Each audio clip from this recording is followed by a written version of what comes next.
For Port of Spain North, St. Anne's West.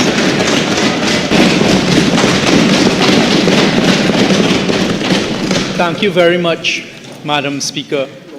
Madam Speaker, if I were asked to sum up this year's budget in one word, the word that I would use to the population is responsible.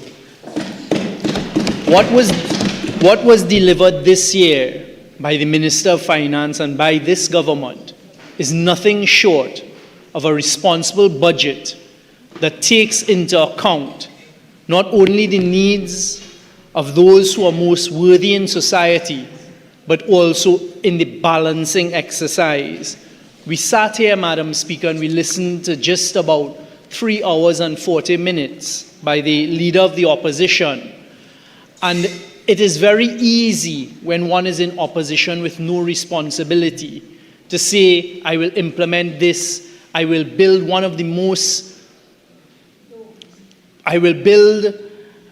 stations to hold persons across the country. In other words, jail cells across the country as one of the plans for how they would deal with crime.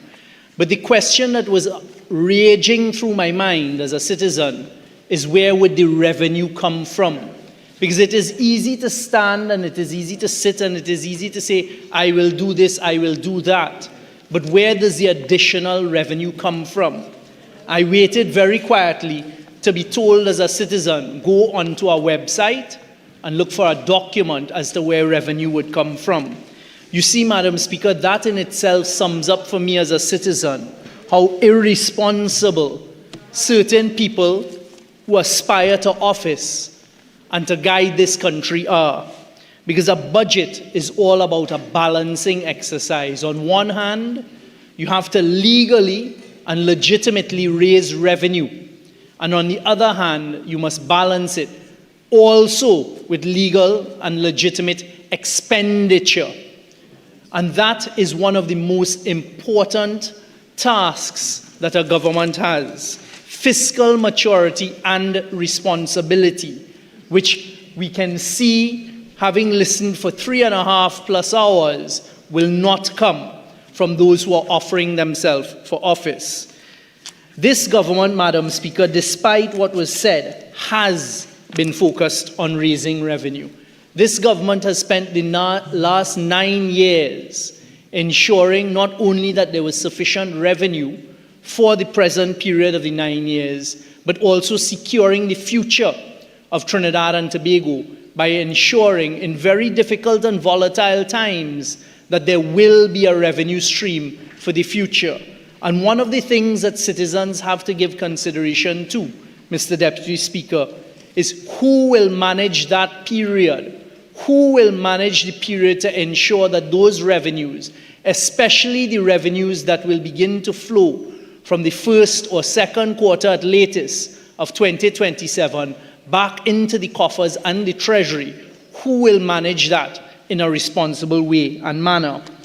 What we just heard, starting at the 3.5 hours ago, started off, unfortunately, with what has become the norm, what we call the modus operandi of those on the other side, and unfortunately, by the Leader of the Opposition and the UNC, of two things.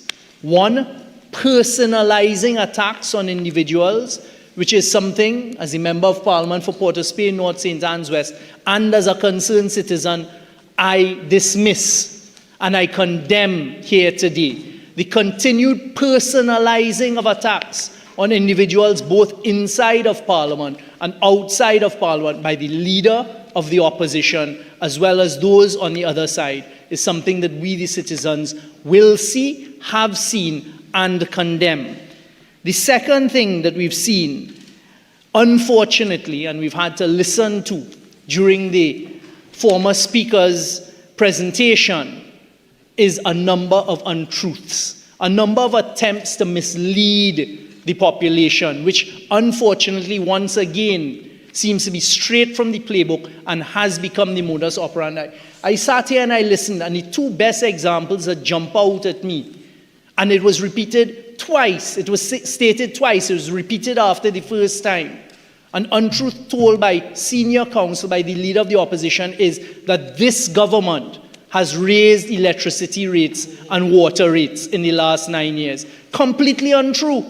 And the first time, yes, to use unparliamentary language, yes, the first time the submission was made by the leader of the opposition was again in personalized attacks by the member for Diego Martin West, the Prime Minister, and myself on the Houston gas deals. And as a result of Houston gas deals, we were forced to increase electricity and water rates. Complete untruth.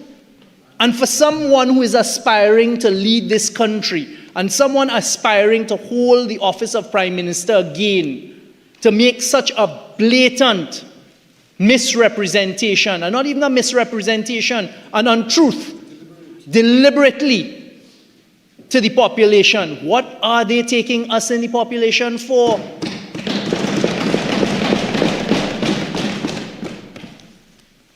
And that was the tone of the whole 3.5 hours. The other thing that was disturbing immediately and ending with it once again is the complete politicization of an independent constitutional office of the Auditor General. We have sat and looked at, in the last few months, that Office of Auditor General basically being hijacked by those on the other side and utilized to create and to fabricate yet another untruth. There is absolutely no money missing. And to keep pumping that at the population, to interfere with our psyche, that there are billions of dollars missing, there is nothing further from the truth. But it shows from the last speaker's contribution a complete misunderstanding, lack of appreciation of how accounting matters work. Because the next thing that jumped out at me is the continued submission about borrowings being part of revenue. It frightened me, quite frankly, Mr. Deputy Speaker, to have someone who is a former Prime Minister, someone who is now aspiring to that office once again, to tell the population that the revenue proposed in the budget of $54 billion is to be added to borrowings. Since when do borrowings become part of revenue? Never. But this is something that is repeated every single year, annually. And I ask through you, Mr. Deputy Speaker, that the population take very careful note, because it is one of two things or both. It is either that we are being taken for stupid, or that you're deliberately, in front of our face, trying to mislead us as a population. Well, I am happy to report that the vast majority of the population, Mr. Deputy Speaker, is neither. We're not prepared to be misled, and we will not buy into those fabrications.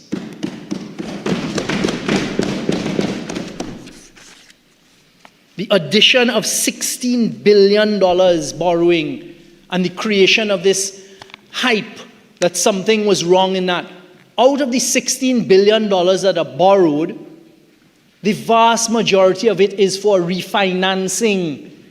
And to give the member for Siparia, who along with everybody else has left the chamber, the vast majority, and on that point I'd like to say that I'm glad that 5 members of the UNC turned up 53 minutes late. And when I came to Parliament and saw the busloads that were being brought in, it is obvious that they did not give the 5 on the other side the right time for the bus that was coming to Parliament this morning. The refinancing means that when loans and when borrowings become liable to be paid the principal sums, it is either you have that money to pay it then, or you negotiate a refinancing. And when you refinance, that adds to the borrowing. So it is not new borrowing, so to speak. And to continue to compare a 5-year term, i.e. between 2010 and 2015, with a 10-year term, again, the population will not be fooled with that. It is not apples and apples. To say that $107 billion were borrowed in 9 years. When you divide that by the 10 years, that is $10 billion a year. The vast majority is refinancing. And to remind the population, in 2020, when the world was facing the COVID pandemic, which was unprecedented, certainly in the last 100 years, this government, again in a responsible manner, made sure that everybody was kept whole, even though there was a $13 billion deficit that could only be plugged by borrowing. And even in the management of that, you have seen the responsibility, Mr. Deputy Speaker, of the government, that not a single loan has been defaulted on, not a single public servant's salary has been paid at the end of the month, not a single old age pension has been missed. All of these things. The social services sector has been kept whole by the government.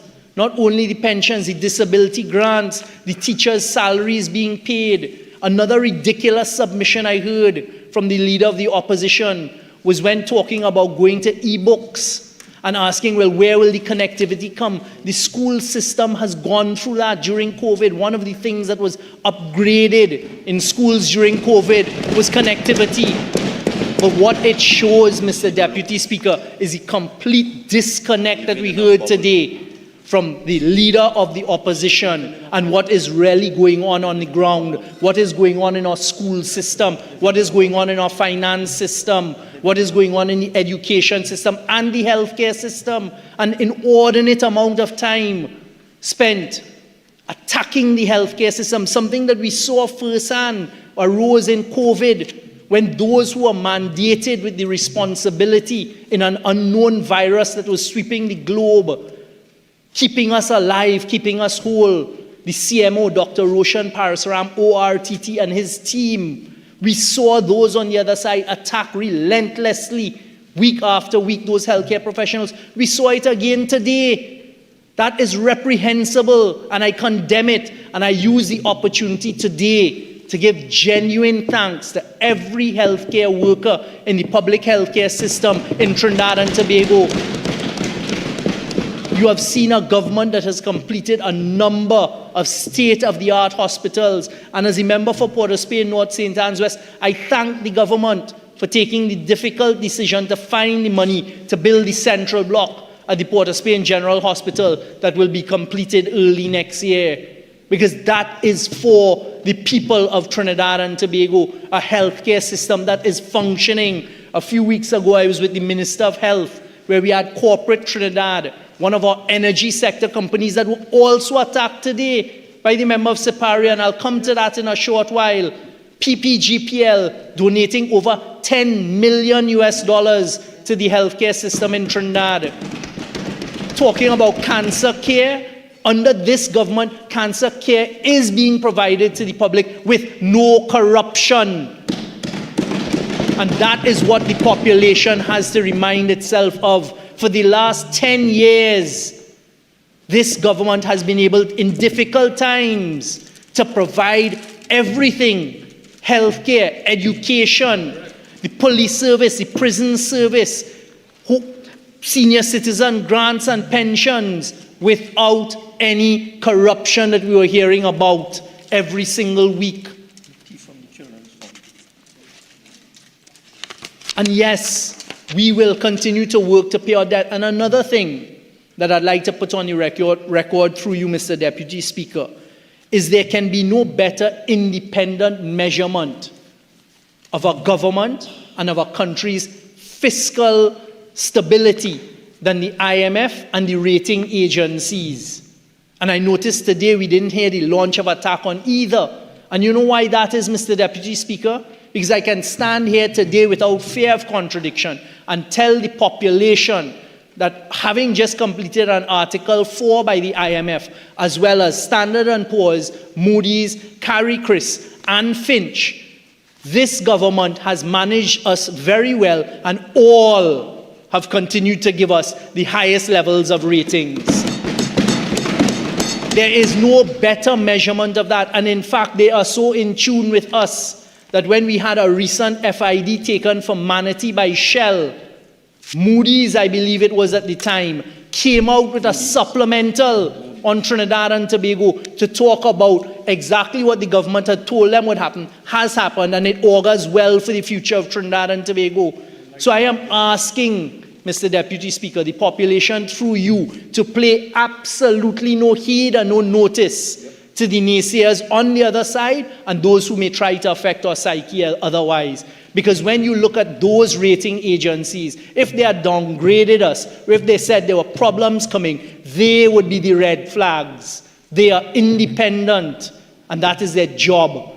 And this government has consistently, and in the most recent ratings, along with the Article 4 of the IMF, got the highest level of scorecard. And they have said the exact same thing that the Honourable Prime Minister and the Honourable Prime Minister said, and that the Minister of Finance said in his recent affidavit evidence. And again, it is this government being truthful. We recognize that production has been down. At no point in time over the last 9 years, as we dealt with reducing oil and gas productions, has this government ever come either here in Parliament or publicly and told the population any manner of untruth when it comes to production. This, unlike what we faced in a previous period when production dropped by 500 million scuffs a day of gas, and I'll come to that. Because the UNC likes to forget the period from 2010 to 2015. The decline began under them. And what was the excuse given to the world? Maintenance. So 500 million scuffs of gas just disappeared. You know how many plants that is? So to sit here and to listen to those on the other side who did absolutely nothing to protect our energy sector, which is our main revenue earner in Trinidad and Tobago. Because even in the non-oil sector and in the manufacturing sector, big elements of that revenue are earned from the manufacturing of ammonia, methanol, urea, UAN, and other byproducts of our gas sector. The gas dropped from 4.2 billion standard cubic feet a day in 2010 to 3.8 standard cubic feet by 2015. That's 500 million scuffs. And the decline down to 2.7 billion standard cubic feet is as a direct result of no single gas supply contract being negotiated over that period of time. Every single contract expired in the first period of the year when this government came in 2015 to 2016. And what we have done, and I have given those statistics before, and the examples of everything, is we kept it at that level. And now we have done the almost impossible to secure that from a period not too far, they keep saying 3 years from now. We are now in October 2024. The first quarter of 2027 is 2 years away. And there are things that may come in during that period of time. So to sit here today and to listen to once again an attempt by someone who would like to aspire to lead this country again, mislead the population, and to say nothing has been done for revenue, and to personalize attacks on the Honourable Prime Minister, saying how many days he has travelled out of the country. All of those trips over a 9-year period have led. I've asked for it, and I've gotten the results here today from the Ministry of Energy. Negotiations of those trips, Mr. Deputy Speaker, from those trips to London, to Houston, to The Hague, and to other places in Europe have led to the following revenue that Trinidad and Tobago would not have gotten. I want to repeat that, Mr. Deputy Speaker. Those trips resulted directly into the following: $17.6 billion in revenue from two companies.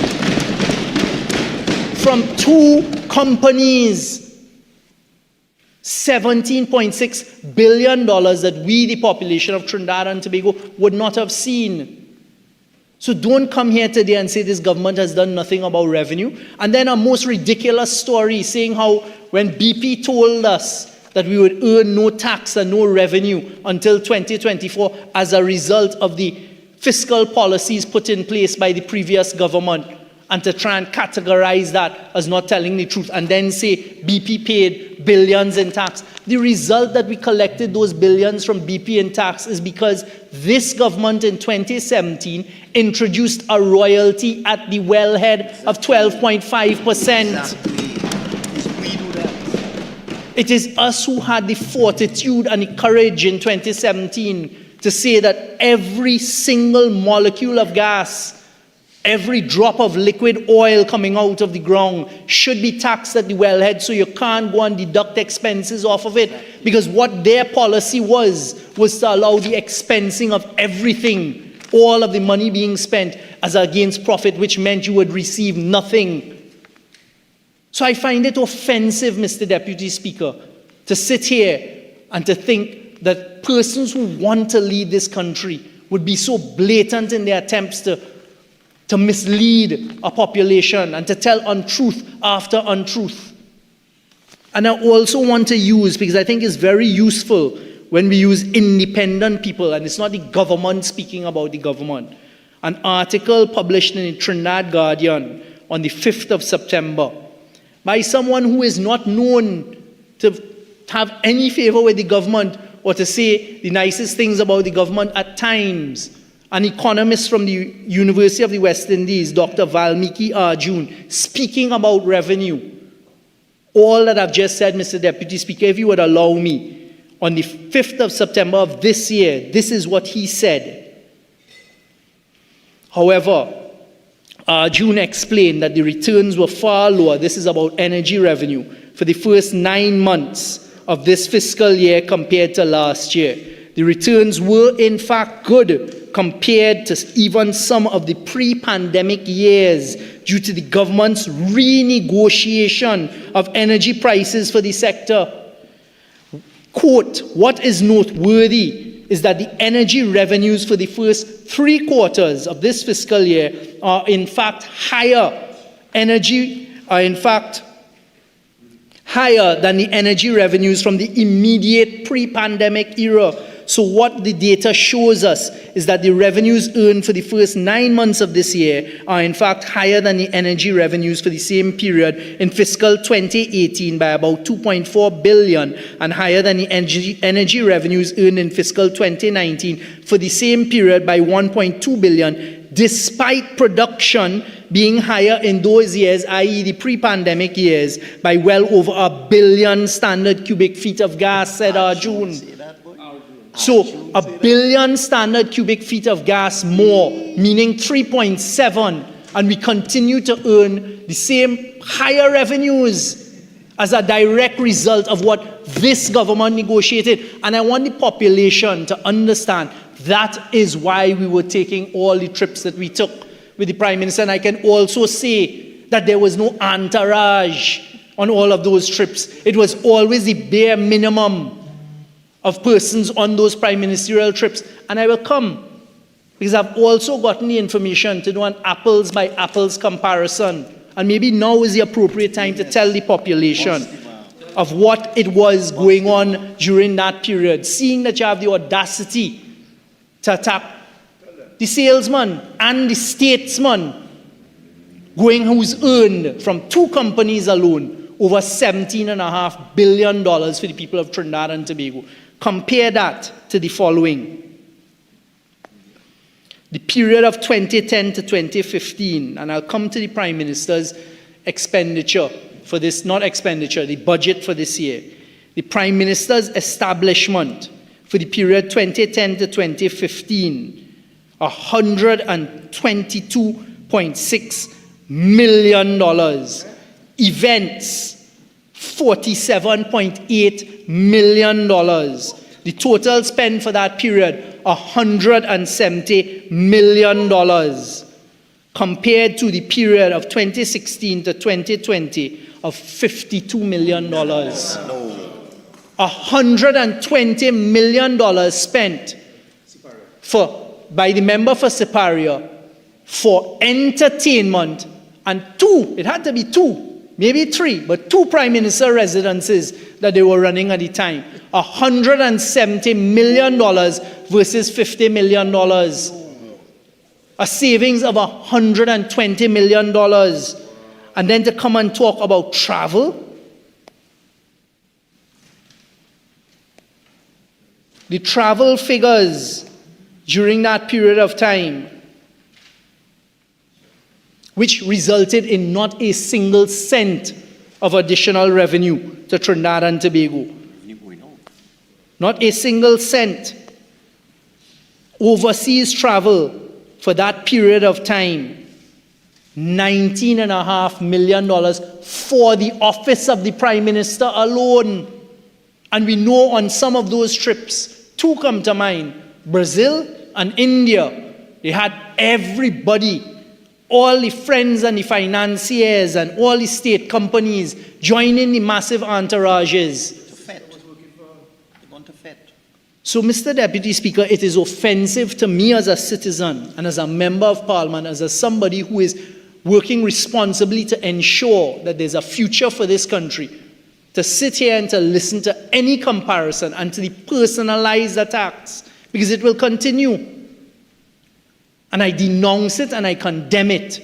And what this country can see here from independent sources like the IMF, Standard & Poor's, Moody's, and economists, when they're being truthful, is the results of what this government has done responsibly for the people of Trinidad and Tobago over the last 10 years.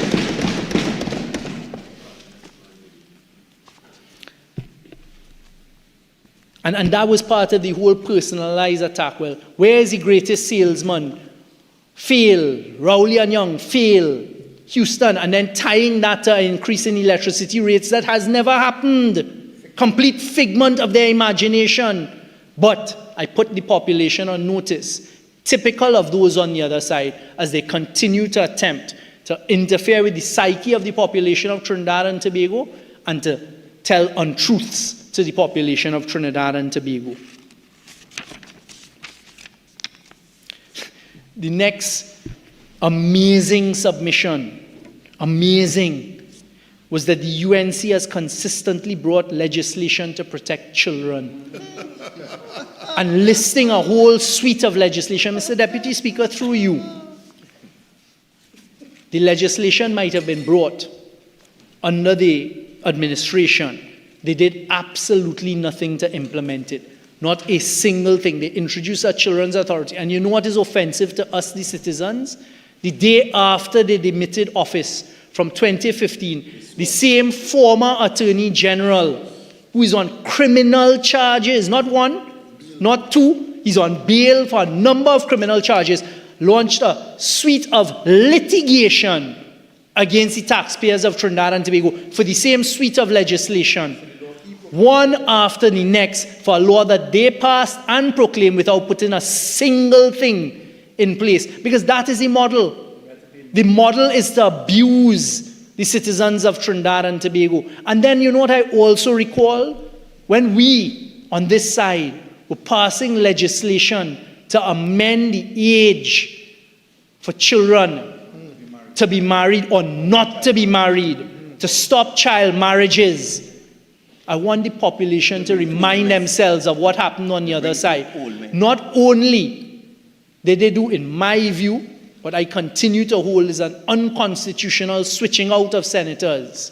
Because you see, you have 6 senators on your opposition. If they're sick, if they're ill, or if they're out of the country, they can put in a temporary. But we saw it in that debate, bringing all manner of people to make the submission that young girls should be subject, young girls under the age of 12 should be subject to child marriage. That is the UNC policy, and it is only when the sensible people in this population, of which there are many and there's a majority, rejected that the legislation was passed. So don't come here again today in a pious way, holding yourself out as some virtuous person, talking about children's legislation.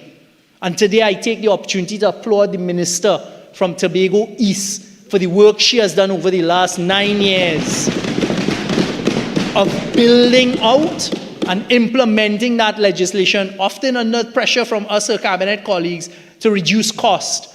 But she's done it. That pays for houses down in the Pink Palace.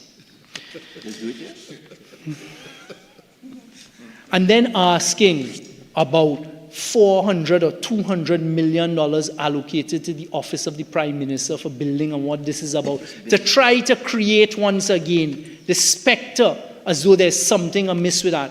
Let me tell the population through you, Mr. Deputy Speaker, the Office of the Prime Minister and the Honourable Prime Minister is the line minister for UDCOT. UDCOT is the single largest competent deliverer of infrastructural building projects. So that is for the same Red House we in here. It is for the renovation of the Whitehall, of Stallmeyer's Castle, of Millfleur, President's House. It is for the Central Block that you're seeing being built there now. It is for all of those types of UDCOT projects. So don't come here today to try and cast on us the behavior that you are accustomed to and that you participate in. You will find no element of that here on this side. And we do it openly. So the money that has been allocated to the Office of the Prime Minister in the hundreds of the millions of dollars is to ensure that UDCOT has the money for those projects. Hundreds of projects. Hundreds of projects, some of which the Minister of Finance touched on in his budget debate.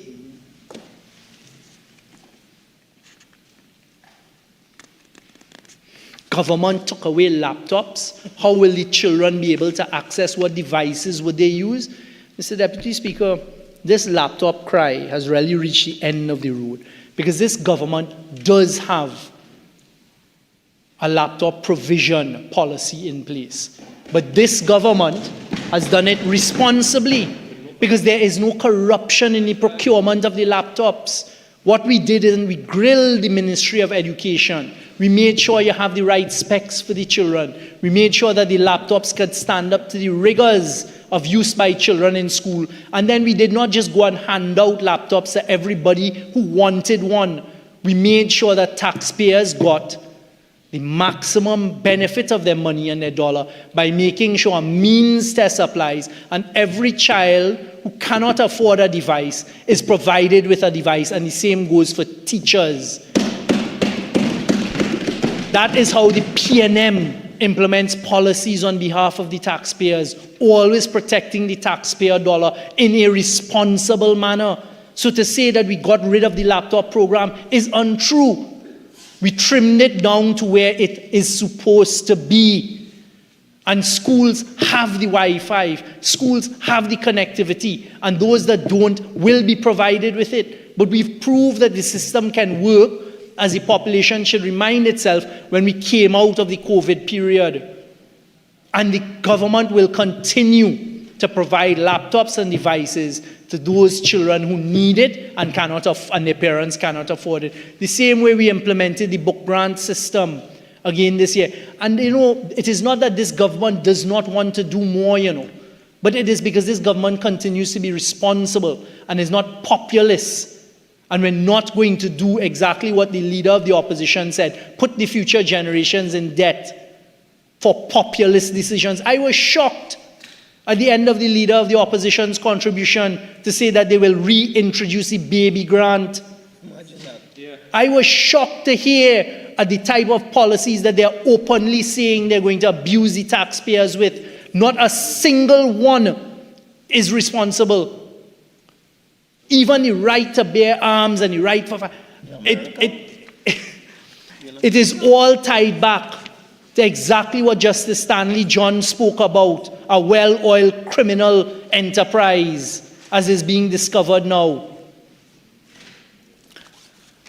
In the ridiculous propositions that continued, and this is one that they keep repeating, and the member for Sipari is at the forefront repeating it. So for the population's sake, through you, Mr. Deputy Speaker, there was no Trump phone call for $16 million. I couldn't even figure out where that came from.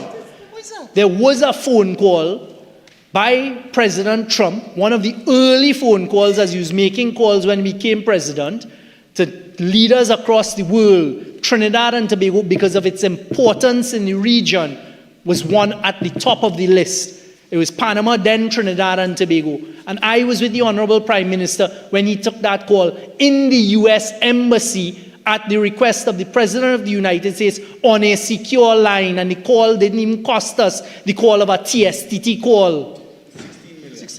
But they continue to propagate a blatant untruth. They are blatant untruth. Yes, they are. No, please, member. Honourable Prime Minister, please. No, this is why. Only Port of Spain, North and thank you, Mr. PM. Okay, Mr. PM. Right, proceed, member. Thank you very much. But you see, Mr. Deputy Speaker, it is important that we tell the population and we put on record that these are the types of just blatant untruths, figments of their imagination. But it is more than that, because it is not innocent. It is deliberate. And what they are trying to do is create a false, a fake, and an improper narrative out there. So the sensible citizens must heed and must note and must take warning. How could you have somebody putting themselves forward to lead this country, making up something about a $16 million phone call? The next one that was repeated right after that, $400 million on train 1. We watched in this parliament it go from the right amount that was paid of 23 million US. 23 million US is the correct figure that NGC paid to keep train 1 alive during a very important period of negotiations as part of a strategy that worked for the people of Trinidad and Tobago. That has mushroomed today to $400 million. And I want to tell the population today, through you, Mr. Deputy Speaker, every single cent of that was recovered for NGC and for the taxpayers of Trinidad and Tobago. And more. So not a single cent was lost on expenditure for Train 1. And as we now know, Atlantic LNG went on to be restructured. 5 years it took, has never been done in the world. As we just heard, economists Arjun say, those are the types of things that have earned additional revenue. So to come on here and say there's a reduction in production of ammonia, of methanol, and of LNG, we're not denying that. It is a fact. But what you have seen and the population has seen is our government work hard, our government work overtime to change that course. Because even when you negotiate a contract today, the gas isn't going to come tomorrow. And that is why we can say with certainty from 2027, production is going to go back up to those levels. Because they can shout, they can scream, they can say what they want. Manatee has taken FID, final investment decision by Shell in July of this year. That is the single largest hydrocarbon project in decades. And Manatee was complicated because we had to deunitize it from Loran in Venezuela. And as the Prime Minister hinted to the population on Friday last week, we are deep in conversations and negotiations to get the Loran field from Venezuela as well, which is over 7 TCF of gas. We have secured Dragon, much to their dismay, because it is right here that we heard the attacks coming week after week about supporting President Maduro and Vice President Delcy Rodriguez, and that, where the dragon wouldn't dance. Quietly, efficiently, competently, as a result of the confidence that we have. We negotiated with the United States. We put in our application. We were one of the first entities to receive our OFAC license in January of last year for Dragon. Then the cry became, Maduro will be vexed because you can't pay in cash. We continued to do what we do, quietly, competently, making the trips to Washington, making the trips to Caracas. Diplomacy at its best, strategic thinking at its best, because that is what this government not only has to offer, but does for the people of Trinidad and Tobago.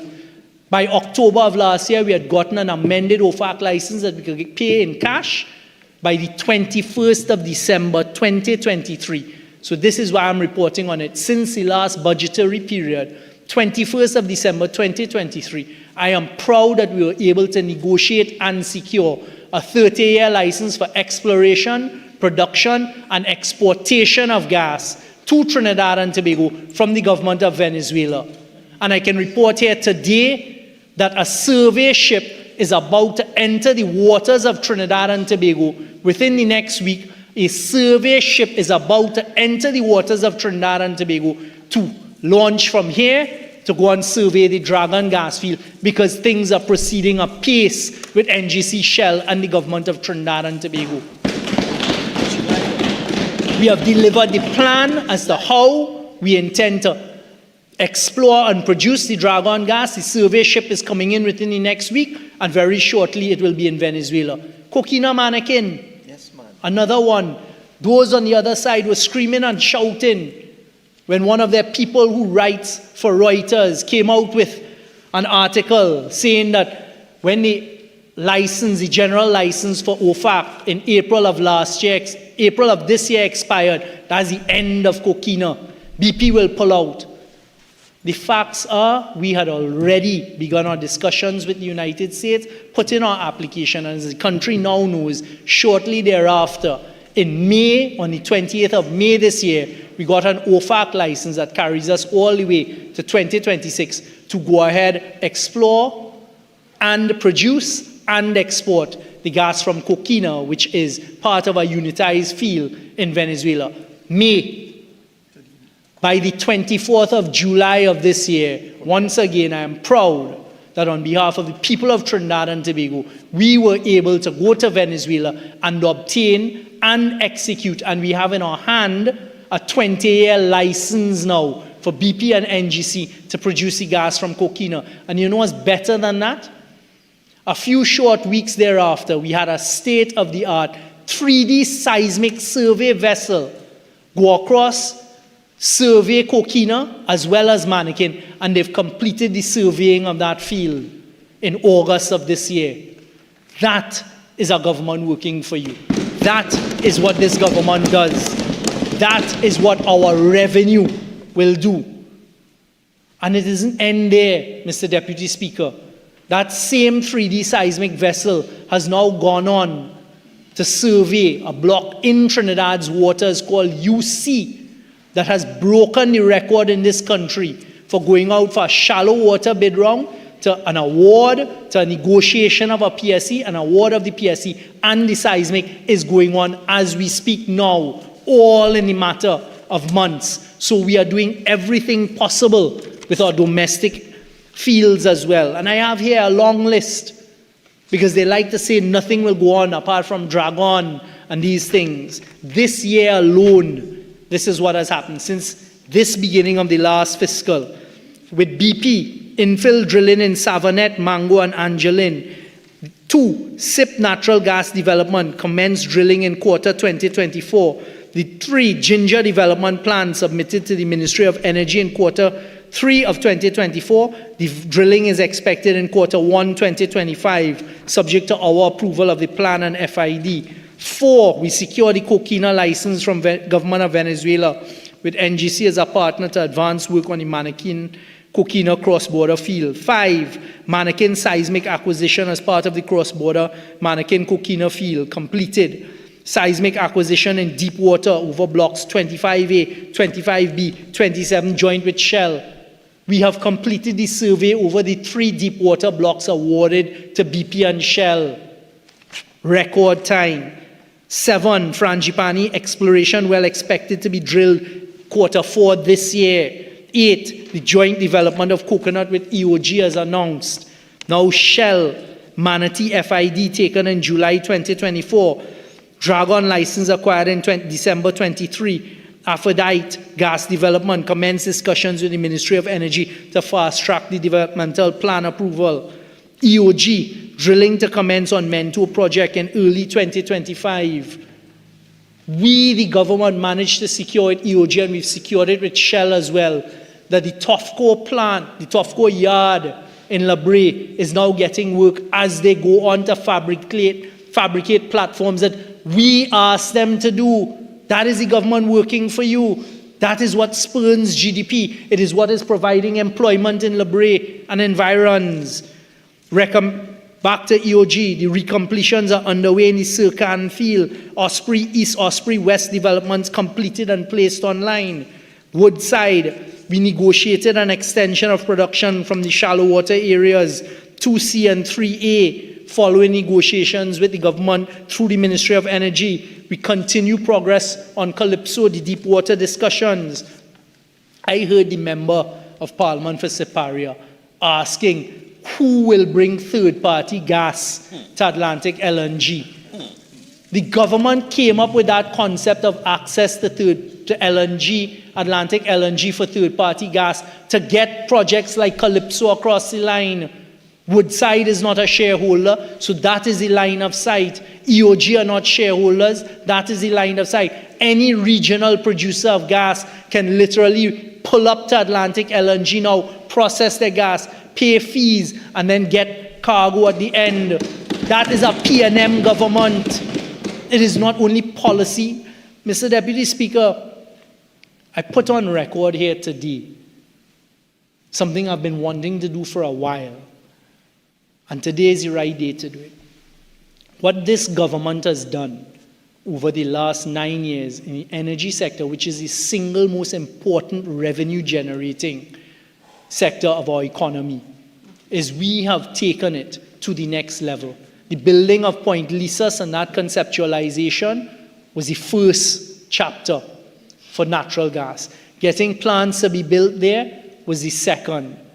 But what the population should understand, Mr. Deputy Speaker, what you've seen take place over the last 9 years, and the culmination has begun in the past year or so as everything starts coming together, is securing the future of Trinidad and Tobago's energy sector for decades to come. And I don't say that lightly. And I know that the population will understand it. And I make a submission to the population today through you, Mr. Deputy Speaker. That could not have been done by any other government. Because I listen to those on the other side. I listen to those who are aspiring to even get into this chamber. And not a single one of them has the ability to do what was achieved over the last 9 years. Furthermore, I heard the member for Siparia talking, when she was talking about energy, about what they're going to do, and etc. I want to put a proposition, if they came back into office. I want to put a proposition. Before you of your initial speaking time, you have an additional 10 minutes. Care to avail? Thank you. Proceed. I'll take the 10. What about the additional speaking time from the member Siparia? Can I get some of that? So we heard the member for Siparia, Mr. Deputy Speaker, talking about how they will revamp the energy sector. The first point I want to make is I heard a frightening submission. We witness here today a frontal attack on the energy chamber of Trinidad and Tobago. I listened very carefully as the leader of the opposition, aspiring to an office, God forbid, should ever get close to it, say that they will set up a parallel body and they will basically decimate the energy chamber the way they decimated the energy sector between 2010 and 2015. The population needs to take note of that. The population needs to ask itself, why would they attack that body? And then go on to say it is because of who comprises the body. So the member for Siparia has declared war not only on the energy chamber today, has declared war on BP, has declared war on Shell, has declared war on EOG, Perenco, Woodside, et al. Has declared war on NGC, has declared war on Touchstone, Heritage. Well, AV Drilling is now producing over 1,200 barrels of oil a day from the same field that they said couldn't produce.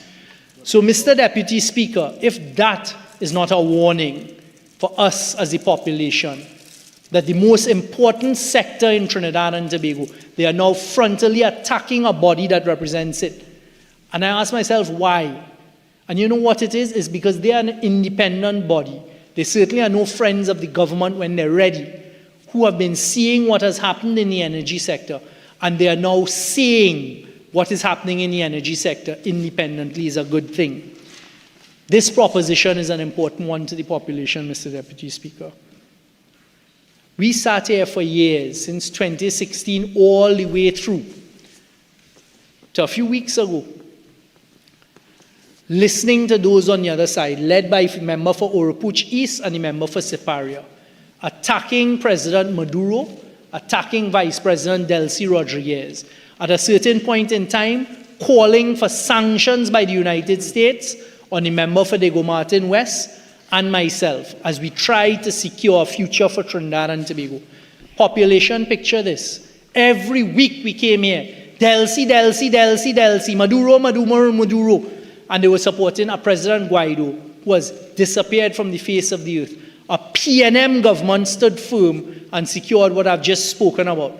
30-year license for Dragon, a 20-year license for Coquina. Population, ask yourself this. Should the member for Separia return to office and government of Trinidad and Tobago, do you, the population of Trinidad and Tobago, think that Venezuela right now, who does not utilize the gas, so they're surviving without the sale of the gas, do you think that the same President Maduro or the same Vice President Delcy Rodriguez, who now also carries the portfolio of Minister of Energy, would do business with the UNC? So picture this. What would happen to that future that the PNM government has secured for children from 2027? Because the Venezuelans do not need to continue with it. If they don't like those who attack them weekly, and every time I went to negotiate, it was a point of discussion.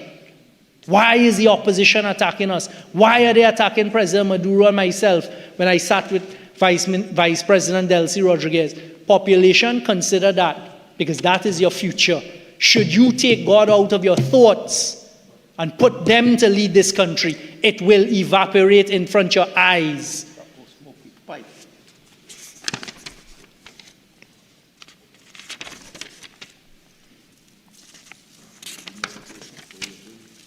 And that is worth a pause because it concerns me as a citizen.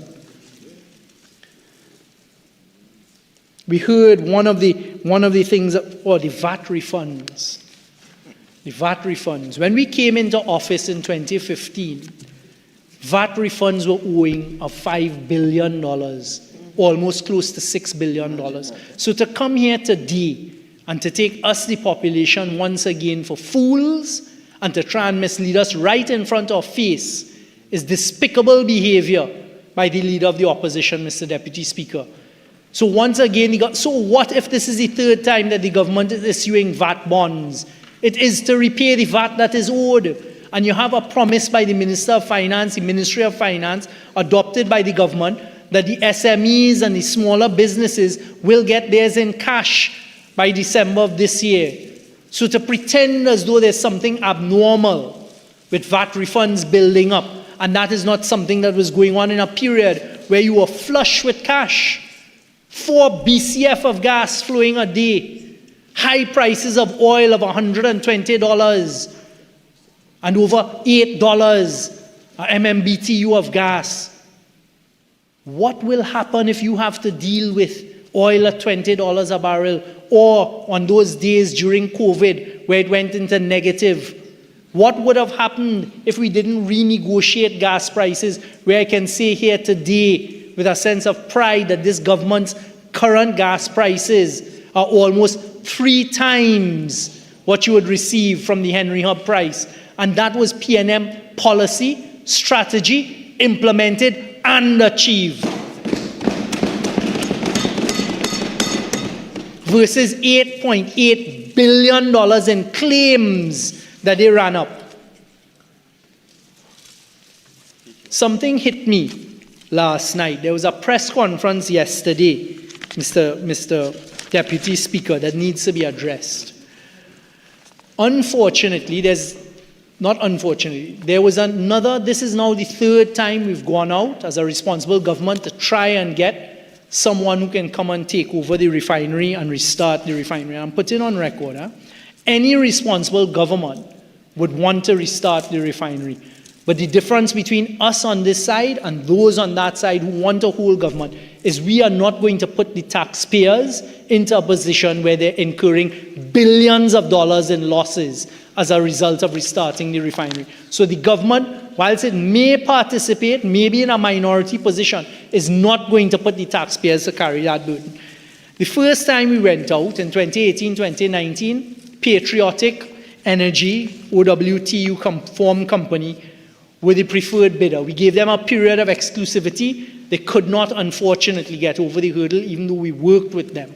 There were two things. One, it was that one of their partners wanted exclusivity to the Paria tank farms, etc. We weren't prepared to do that. The second is they wanted the government to issue bonds on their behalf as part of the financing. That is putting the taxpayers right back where we had taken them out from. There was another period, we granted another period of exclusivity, carried on conversations, couldn't work. We continued to receive expressions of interest. This time we said, right, let's formalize an expressions of interest. We got 10 of them. At the end of that period, set up an evaluation committee. Yesterday, Patriotic was one. Yesterday we had, unfortunately, the President General of OWTU make some very reckless statements about how it's a political football and about how Patriotic would have been the best to carry this forward. One of the things you looked at, not us, the government, the evaluation committee and Scotia out of Houston, who are independent experts in this area, there are a number of things they look at. Any experience in refining, any experience in oil. Another one is, do you have the financial wherewithal? Do you have the financial wherewithal? And I watched on television and read in the newspaper, unfortunately, the representative of Patriotic say that something untoward happened with them and that's why they didn't get it, because there was some level of vindictiveness, that's my word, by the government, and that's why they didn't get it. Lo and behold, you know things arrive in your mailbox. Lo and behold, the question was asked, did they pass the financials? I was told by the evaluation committee, the first time, no, they could not produce the financial wherewithal on this occasion as part of their EOI process. And the evaluation committee did something, credit to them, that they didn't do for others. They told Patriotic, take some time and go and see if you could get the financials, because what you've produced as the initial pass can't work. And they gave them more time and they gave them a second opportunity. Lo and behold, as part of that second opportunity, is a document that I have in my hand here today that appears to be a swift message of a cash wire transfer of $1.5 billion US dollars on behalf of Patriotic Limited, Patriotic Energies and Technology Company Limited, receiving $1.5 billion US dollars at a local bank in Trinidad. So of course we asked the evaluation committee. Thank you. So we asked the evaluation committee, well, if they had this, what happened? Fraudulent document. A fake document. No display. A fake document. The document. Sorry. A fake document was produced as part of that EOI process. Forged document, because when the due diligence was done, of course, no $1.5 billion US dollars was received by Patriotic at any local bank. So unfortunately, and yes, it is stamped by some unknown person, certified true. But of course, it's easy to verify this, because it is either that it exists or it doesn't exist. And I can stand here without fear of contradiction, here and outside, as I might do later on, and say it is not a real document. So therefore, unfortunately, they could not move forward because the document that was produced as proof of financials is not real. Fake, fraud, fraudulent. And that, Mr. Deputy Speaker, through you to the population, is the truth of why Patriotic couldn't make it to the next hurdle and the next leave. Mr. Deputy Speaker, I'll end by saying this, that we should fear not. There's still a lot going on in the energy sector as well as on the renewable side.